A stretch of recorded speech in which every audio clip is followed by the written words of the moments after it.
Good afternoon, everyone. Thanks for joining our session entitled Cybersecurity Beyond the SIEM, presented by Dan Ackerman from Secureworks. In this session, Dan will explore how SIEM technology, first introduced in the early 2000s, promised to identify security blind spots, reduce noise and alert fatigue, and simplify the detection and response to complex attacks. So almost 20 years later, how well has it lived up to those promises? And what gaps have emerged as the pandemic accelerated our digital transformation and adoption of cloud services? Dan will explore these issues with you today and identify new ways to think about cybersecurity, threat detection, telemetry, and the converging technology needed to meet the challenges of the current threat landscape. Our speaker, Dan, is a global solution lead for pre-sales consulting at Secureworks. He has over 22 years in cybersecurity, holds a CISSP, and is a member of the Michigan chapter of InfraGard and a member of the Motor City chapter of ISSA. That's right, he's from Detroit. Without further ado, here's Dan. Hey everybody, and thank you very much, Bud. I appreciate the introduction. So again, yes, my name is Dan Ackerman. I'm the Global Solution Lead for pre-sales for Secureworks. And today we want to talk about cybersecurity beyond the SIEM. And this is not a conversation about how to replace your SIEM, why your SIEM is bad. It's more about where the SIEM came from, why it was initially used, and why there's capabilities now that can enhance or improve the current technology you have in place. So security operations challenges. Since the beginning of time, so to speak, for security operations, there's a number of challenges that have not really changed so much from the visibility perspective. We've always needed more visibility into what's going on in our environment, what's going on in our network, what are our users doing. This is something that has always been a challenge in a security operations center. And so we're going to discuss some bit about that. Complexity. Over time, our networks have gotten more complex, our perimeters have changed, our devices have changed, and that's complexity of design, complexity of architecture, complexity of the types of events we're getting, the types of alerts we're getting, what's a true positive, what's a false positive, what's a true negative. The complexity has always been a challenge, and it's getting greater with the movement of the technology.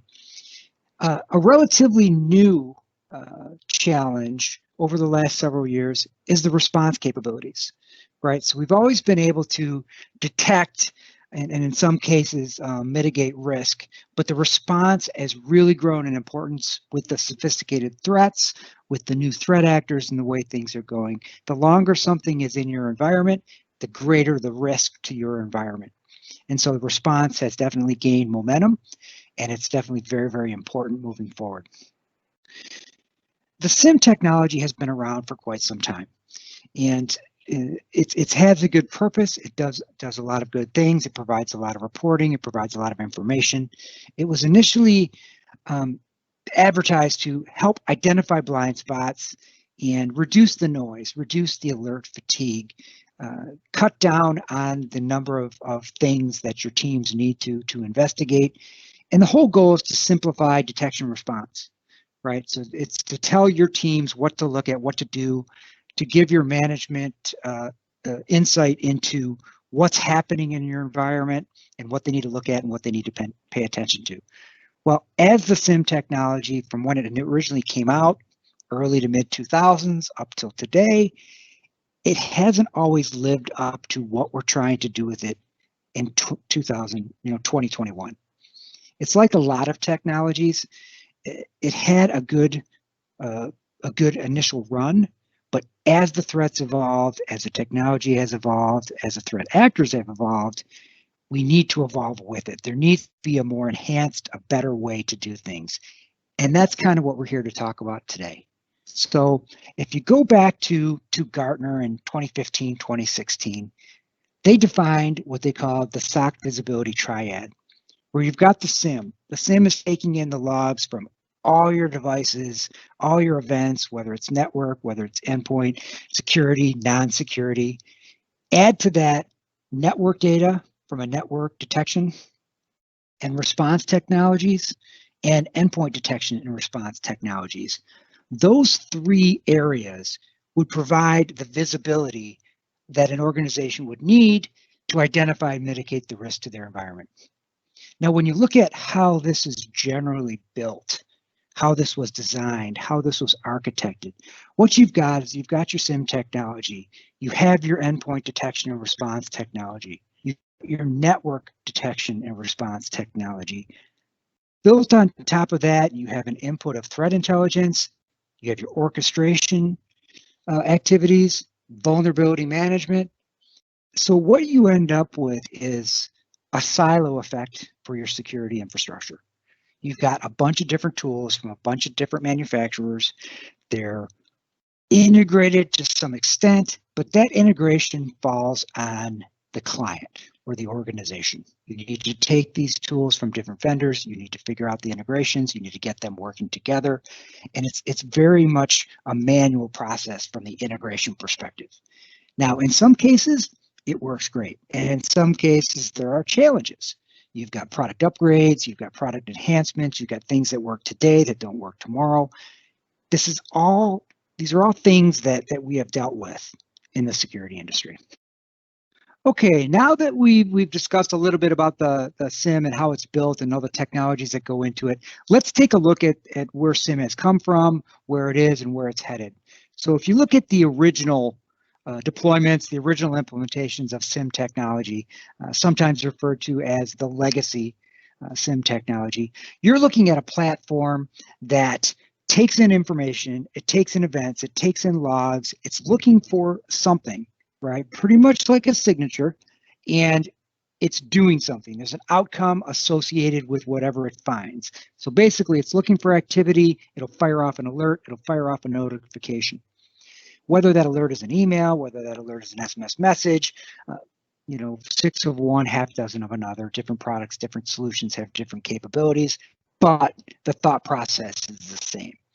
So over time, each product vendor, each solution has upgraded theirs. There's new features, there's new functionality, there's better reporting, there's a new interface, graphs, charts, all the standard things that happen as a product matures. Now, a key component of this is that also they're moving to the cloud. So everybody wants things in the cloud now. So there's two ways to look at that. There is the lift and shift, where you take a physical platform from your physical data center and you migrate it to the cloud. There still are the same limitations in the design of an on-prem device. So is it an upgrade? Is it more mature? Is it better? Yes. Can it get more information? Can it get things from the cloud provider? Yes. But what it is not a cloud native platform. So it hasn't been built in the cloud specifically to utilize the tools native to the cloud. So the cloud elasticity, the deep learning algorithms, the value of the artificial intelligence, the machine learning, a lot of the things that are available to cloud native applications. Another key component of that is with a physical on-prem system, all of the analytics have to be added to the platform.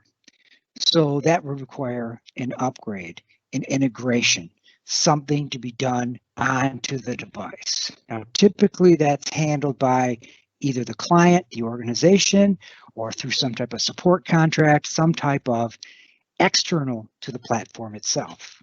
With the cloud native extended platform, that is all integrated, right? It's all built into the platform. So what does that mean? That means it is 100% the responsibility of the vendor, right? So it's all built in, it's all integrated, it's all inside of the platform, right? So with previous platforms, it fell on the user or the organization to make sure the platform was up to date, to make sure it had everything it needed, to make sure it had the correlations, the threat intel, all those types of things.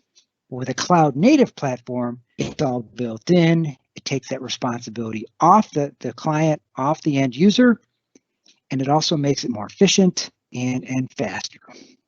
So as you can see, the technology has matured, has improved, And now we're looking at a cloud native platform as opposed to moving a platform into the cloud. So what you can see here is you can see the maturity of the SIEM slash technology. Now let's discuss where the industry is headed, right? So we discussed where the platform was headed. We discussed how the platform has matured and how it's moved from a physical box to lift and shift to the cloud to a cloud native platform. So numerous folks will discuss how the various technologies, right? All the different security controls. You can see all the controls on the left, and over time, they're converging into an integrated or all-in-one type of platform. So now we're talking about those cloud platforms. Some are called threat detection and response, TDR. Some are called next generation SIEMs, or our focus today is on XDR, extended detection and response. And you can see they're all kind of converging into those areas. So now let's take a look at XDR in a little more detail. What is XDR? It's not a technology. It's not an architecture. Everyone is talking about it. It's a methodology in security operations where we're collecting telemetry from as many security controls as we can. We're collecting that data into a centralized place or data lake. We're normalizing that data and providing correlations against that data.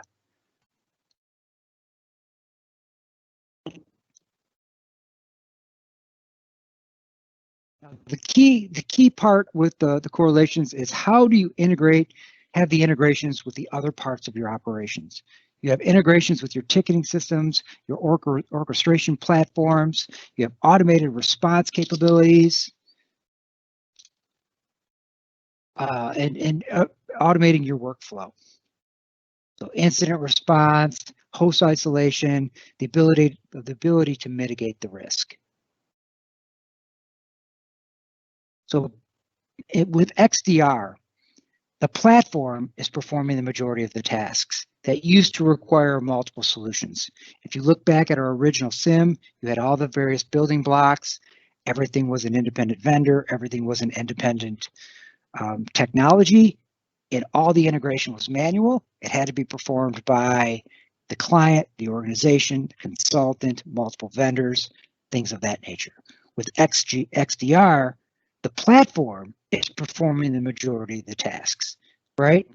So now you have one single coherent and consistent platform then integrated into your workflow. So it's integrated into your ticketing system, right? So now you're looking at a more efficient, more consistent process to manage your security. So now that we've taken a look at XDR, let's take a look at some of the approaches to take. So there's a number of different ways that organizations are coming at XDR. You've got your endpoint focused companies. So you've got organizations that come out of the endpoint space, and they are creating XDR solutions from an endpoint perspective. You've got the traditional SIEM vendors, you've got the traditional log management vendors who are coming at the solution from a compliance and risk-based perspective. And then you have the threat-focused organizations who are coming at this from the threat actors, the tactics, from the threat intelligence perspective, right? And that's how they're addressing this XDR opportunity. So let's take a look at what the XDR ecosystem would look like. When you're looking at an XDR solution, these are the things that you're going to need to take into account. So we talked about the extended threat, the platform, right? We've talked about being able to take in all the different log sources, having everything baked into the platform, and being able to integrate with your workflow. On top of that, you've got the content, the intelligence, the use cases, the analytics, right? And that's all on top of the platform. The intersection of those two is where you will find XDR, all right? The content is integrated into the platform. Now let's bring services into the equation. So when you're talking about services directly related to an XDR solution, you're talking about incident response, automated incident response, being able to pivot from a detection, from a ticket, from some type of activity into an incident response, because you're trying to mitigate that risk, you're trying to minimize the damage, you're trying to shrink the window of opportunity for the threat actors. So in addition to this, you have threat hunting. You also have adversarial testing. You have pen testing. You have red team testing. You have compromise assessments. All of these services come into play in order to help you identify what's going on in your environment quicker and mitigate those risks. The intersection of those three, now you're talking about managed XDR. So you've got the platform, you've got the content. Where those intersect, XDR. Now you're adding services, investigations, threat hunting, compromise assessments, adversarial testing. Once you add the service to that, now you're talking about a managed XDR solution. But let's take a look at managed XDR, like a managed XDR in a little more detail. So with the managed XDR, you've got, as we said previously, you've got the platform. The platform is doing the monitoring and the investigations, right? You've got an incident response automatically integrated into the solution. That should be something that is automated. It should be something that is built in, and it should also include an external incident response team for when those situations truly need hands-on keyboard, eyes on glass. It should include a hunting component. So one of the challenges with today's latest threats is not only the fact of the knowns and the unknowns, but you need to be able to look at your data and find things that are not easily detected. You're looking for malicious activity that may look like normal behavior. You need to have a proactive hunting component. There's a content management component. When we looked at XDR, you had the platform and you had the content. The content would be the threat intelligence, would be the tactics, techniques, the detections, all the things that are making the platform find what it's looking for, right? The malicious activity, the threat actors, those types of things. Now, each one of these are typically a separate team inside of the provider, right?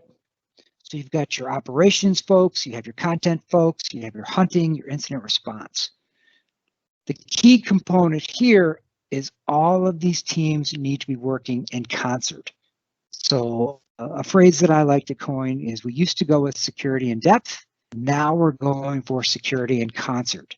So you've got the various teams are all working together to provide the information back to the client in the form of an escalation, in form of a consultation, in form of some type of proactive reach out.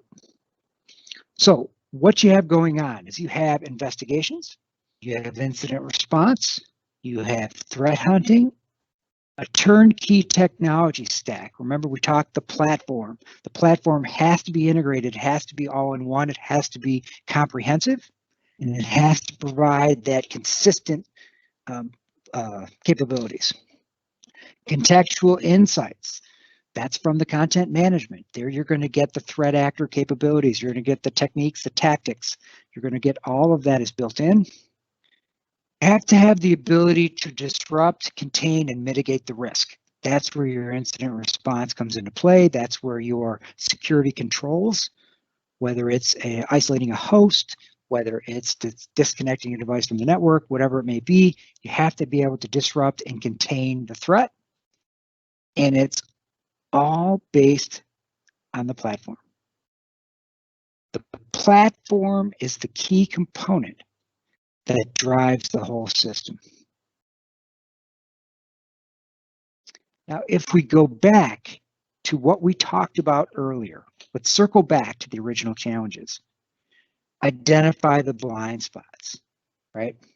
So now you've got a technology stack that has visibility from all your security controls. It's all in one place, right? So it has more visibility. So now you've increased your visibility, reducing the noise and the alert fatigue. By having a managed XDR solution, you've got a team looking at these alerts, looking at these investigations, looking at these this information, being able to tell your team what they need to do. So it gives them the ability to optimize your team's time because they're not going through trying to figure out what's going on. And the goal is to simplify detection and response. Cut down the time it takes to mitigate the risk. Now, the reason why we're here today is Secureworks is a comprehensive security provider, right? So we have an XDR platform, the security analytics platform called Taegis. It's got the extended detection and response. It also has vulnerability detection and response built in. So this is going to give you the comprehensive XDR solution. And of course, there's managed services on top of that. So we can provide that managed XDR solution, or we can provide a standalone XDR solution if you and your team have the time and the resources to do that. Now, as we discussed earlier, the key to any managed XDR solution is the services component. We have a very experienced incident response team and a very experienced security consulting services. And we do provide this all through our global partner program. So I wanted to thank you for your time. I know your time is valuable. I appreciate that. We will be available for questions. So if there's anything we can do for you, please let us know. Great. Hey, thanks, Dan, for that presentation. Really good stuff. What I'd like to do now is just pose some clarifying questions, if I may. The purpose here is to help us digest the information you just went over. Would that be okay? Yeah, absolutely, bud. Absolutely. Go ahead. Okay, great. Then here's the first question. And this one goes straight to the heart of the session title, Cybersecurity Beyond the SIEM. So the presentation and title begs the question, is extended detection and response, XDR and managed XDR, are these a replacement for SIEM, or do we no longer need a SIEM if we deploy an XDR solution? I'm really glad you asked that, Bud. I mean, that's a great question, because the point here is not that we're trying to propose a solution or we're trying to talk about a technology or a methodology to completely replace the SIEM solution. When you look at a SIEM, and if you go back to the beginning of the presentation when we talked about what a SIEM did, all the things that it takes in a lot more than security. A lot of organizations are utilizing a SIEM because remember, a SIEM is event management, right? So it's taking in a lot of things from other parts of the organization in addition to security. What we're trying to do here is to present the future, where the market is headed, where technology is headed, that will give you a better security posture, better security value on top of your current SIEM technology. So our position is more that it augments, enhances, gives greater value to what you're currently doing with your SIEM. In most scenarios, most situations, most deployments, the SIEM will serve as an input to your XDR solution. So you can have events coming into and logs coming into the SIEM, and they can forward those onto the XDR platform so that it'll get into your security component. So it's important to know that the XDR solutions are very focused. Remember, it's extended detection and response as opposed to event management, right? So you're going to have a lot of things in the SIEM infrastructure that aren't going to be duplicated inside of an XDR implementation, right? There's a lot of IT related, a lot of metrics, a lot of operational type information that you're going to get out of your SIEM that you're not going to get out of an XDR. However, the XDR provides the security value, the threat intelligence, the security platform, and that's going to provide a lot of the operational efficiencies, a lot of the threat intelligence, a lot of the context that you're not going to get from a traditional SIEM solution. So it's definitely complementary, and it's definitely something you're going to want to have on top of or in addition to your current SIEM solution. Does that help clarify things a little? Yeah, thanks, Dan. I was concerned that we were leading people to believe that this was, throw out the SIM and put in the solution and you'll be good to go. So thanks for that clarity. So next question then, as a technology then that can be and solution that can be complementary to SIM and of course to the rest of your security stack, how difficult is it to deploy a cloud native XDR solution in your environment? That's an interesting question, because obviously it's going to depend on the solution you choose, the solution you go with, the vendor you're working with. But in general, in the majority of the solutions, the XDR system as cloud native is not going to require the deployment of a platform on-prem. So it's not going to require the deployment of servers, the deployment of software on-prem to manage the platform. So that takes a big chunk of the implementation concerns out of the equation. So the main part here is getting information into the platform. And there's a number of different ways to do that, whether that's forwarding directly from the endpoints, directly from the security technology, directly from the consoles. So a lot of the deployment is going to be dependent on how difficult it is to make those changes in your security controls. And in most cases, it's not that big of a project to forward from a device, right, or from a centralized location. And so that makes it less intrusive and less of an operational cost than, say, a rip and replace scenario. And a lot of it's going to depend on what type of security controls you have in place. Number one, do they have the ability to forward the information? Two, do they integrate with the XDR solution that you've chosen? So if you choose an XDR solution that does not receive information from your endpoint solution, that's going to create another challenge that you're going to have to address, whether that's deploying another agent, whether that's deploying another endpoint solution. These are all things to consider when you're choosing your XDR partner, right? You want to make sure that they take in the events from the technologies that you have in place.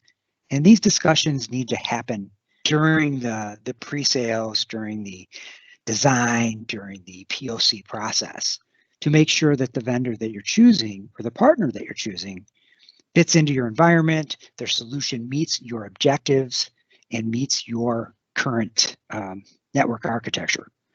But in general, it's not something that is going to cause downtime. It's not something that's going to cause a lapse in your security. If you're replacing one security product with another, there's typically a cutover process involved, right? But if you're adding XDR, say, on top of your current SIM, there's not a cutover. So it's a lot less intrusive for your typical organization. These are all conversations that you need to have with your partner, with your vendor, of how does this go in? How does this implemented? Things of that nature. Now, I know with the Secureworks solution, it's cloud native, as we discussed, and it's just a matter of getting those logs to you, to us. So we have a number of different ways to do that, and it's all fairly straightforward on the implementation side. Does that clarify things? Yeah, that's a lot of color and detail. Thanks. Thanks for going through that.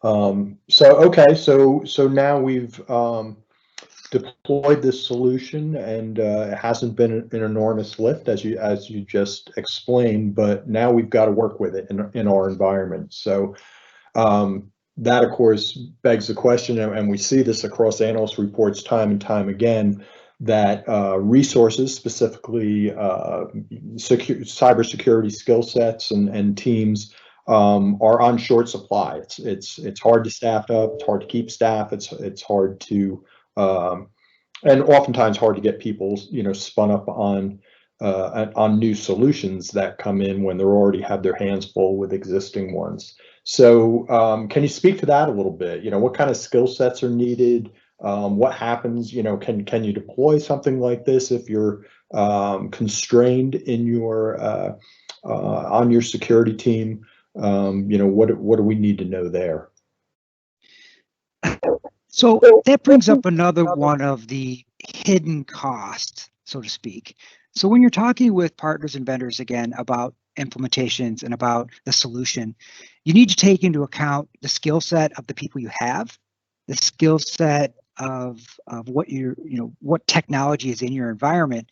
You also need to take into account the number of resources. Do they have the time? Do they have the skills in order to run a solution like this? And also, do they have the desire? If they don't have the skills, do they have the desire to take this on? Is it going to require additional training? Is it going to require additional professional services? Is it going to require additional headcount?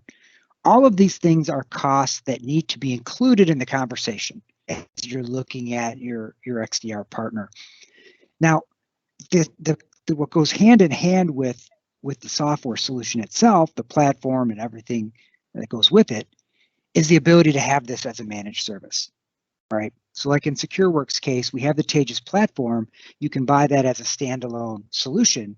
You can also buy that as a managed XDR service. So when you're talking to vendors, you're talking to partners, you want to make sure you know all of your options. Because if you have the ability to deploy this as a managed service and maybe run that for a year or 2 years as part of a contract, and then transition off seamlessly into a run it on your own scenario, that may be a very cost-effective way to get XDR into your environment, provide your people with the skill set to run this type of solution. It's also going to help your team to get more value out of their careers, right? You may have people that's the route they want to go. They want to learn how to threat hunt. They want to learn how to detect and mitigate risks for advanced threats. And if that helps encourage the growth, the professional growth, career advancement of your team, that's also going to help your team to stay longer. And client or employee retention is always a challenge in this business, right? People bounce around a lot. They might get bored. They might not be getting what they want. There's a number of reasons why people leave. However, if you can give them that opportunity to enhance their skill set, that's something that will encourage them to stay, right? It gives them something to look forward to. It enhances their marketability and their skills. So that's something we've seen as well. There's a lot of people in the cybersecurity business that want to learn how to threat hunt. And a solution like XDR, especially in a managed scenario, allows them to gain that skill set while they're working in their current environment. I know it was a rather long answer, but does that help answer the question? Yeah, no, I think that's really great. And when you think about developing your team also and having a tool like this for them to leverage, that's a valuable component. No question about it. Good. So what's next? Now, so one thing I wanted to do here, but now that we've talked about the platform, we've talked about the market, I wanted to just show a couple of quick examples of XDR in action. Now, this is not secure. I mean, this is Secureworks specific, but these are challenges faced by a number of organizations, right? And these are things that we've seen in real world situations where clients have the challenges that we have discussed in the past. Right? Have difficulty detecting advanced threats. They're drowning in alerts, right? They've got the alert fatigue. We discussed that very early on, excuse me, in the presentation, right? So they've moved into a managed XDR solution where their data is getting aggregated into a data lake. We're looking at the advanced threats. We're able to use the artificial intelligence to tell the client what is going on inside of their environment. Now, the goal here is to identify the malicious behavior. So by implementing an XDR solution, they're able to gain confidence in the fidelity of their alerts, right? Because they're only seeing what is important, and it's being filtered by the solution. So that now the client's team is receiving information on, here's what's going on, here's what you need to do, here's the steps you need to take to mitigate. So they're not chasing as many false positives, they're not chasing as many alerts. It's very high fidelity information that they're getting. So this is an example or how the alert fatigue, and it can help clients be more efficient, and how it can help them utilize their resources that they have.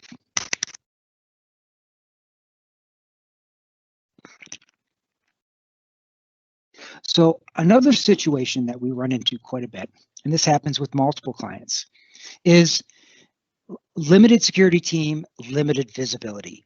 Again, it goes back to some of the same initial challenges we talked about earlier, where you've got limited resources, you're concerned with the visibility inside of your environment. You implement a managed XDR platform looking for threat detection and response.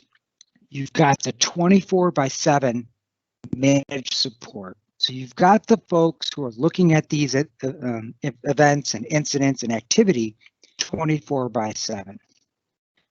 They're able to find, through the threat hunting and through the incidents, they're able to locate a lot of the threats in your environment that may not trigger a signature. By threat hunting, they're looking for activity that appears to be normal, but is not necessarily allowed. For example, PowerShell. PowerShell is a great tool used by the majority of IT organizations. However, it's also used by the majority of the threat actors once they're in your environment. So if you have people who are actively hunting in your environment, looking for normal tools, normal network traffic that is not being used in a normal way, that's an indicator of something that could be malicious. It could be a mistake, but it could be a threat actor in your environment. And by using a platform like XDR that allows you to hunt in addition to detecting threats, gives you the ability to find malicious actors who are using what appears to be normal traffic. These are just a couple examples of some of the things that we see people value getting from an XDR solution. And hopefully this adds even more clarity or even more context to what we're talking. Does that help, Bud? It does, and I just like to do a follow-up on this slide and the previous one, because I'm reading manufacturing solution, and financial solutions on this one, and I think the previous one was a global imaging company. But are these vertical markets specific to XDR, or is an XDR solution, does it make sense across most industries? That's an interesting question, Bud, because we get this a lot, not only with XDR, but with security in general. Clients ask a lot about, hey, does this apply to me? Does this apply to my vertical, whether it's finance, whether it's manufacturing, whether it's retail? And I've taken this question back to our researchers, and I said, I get this question a lot, and it makes sense to me that they ask it because they want something that's relevant to them. And the researchers say, they go, well, it's a good question, and it's relevant, and it is important to know. However, the threat actors aren't sticking to a vertical. So they'll use the same tactics across verticals. What works in one industry will most likely work in another. And so it's very interesting to find that the techniques work across the verticals. So although certain botnets or certain malware might show up more often in one vertical than another, we often see it across verticals. So looking for a particular thing in a particular vertical is not as relevant as it once was. It's good to know, it's good metrics to have, it's good to see what's happening in your particular corner of the world. But from a threat researcher, from a threat intelligence, from a detection capabilities, we need to look at things across the verticals. So XDR is something that we definitely recommend no matter what vertical you're in, because this is where the industry is headed. This is where the market is headed. And it's the next evolution. And not only the SIEM technology or SIEM mentality, but also in threat detection, also in cybersecurity. It's where things are moving. Does that help? Yeah, that's great. So I guess before we end, and I know you touched on this a little bit before, but maybe just highlight a few things that, assuming that XDR sounds right for your organization, then what kind of things should you be looking for from a supplier or organization that provides an extended detection and response solution?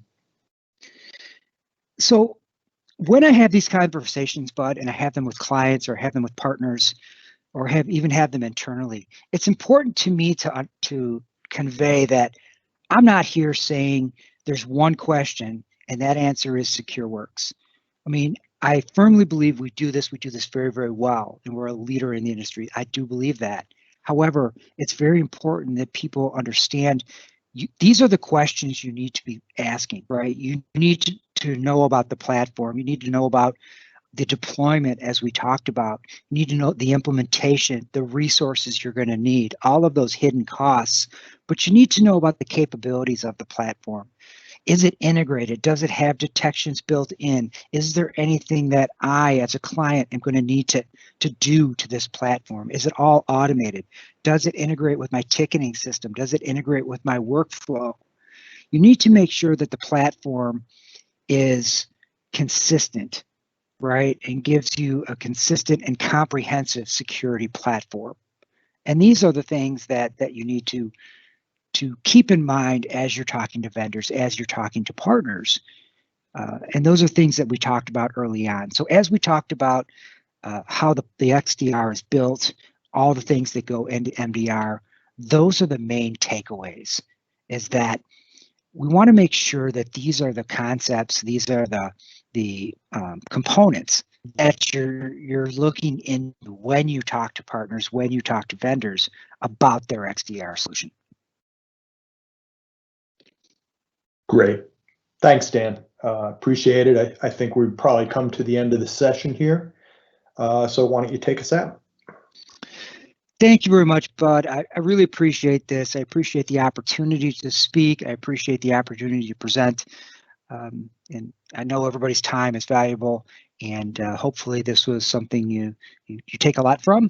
And I hope everybody has a great rest of their day.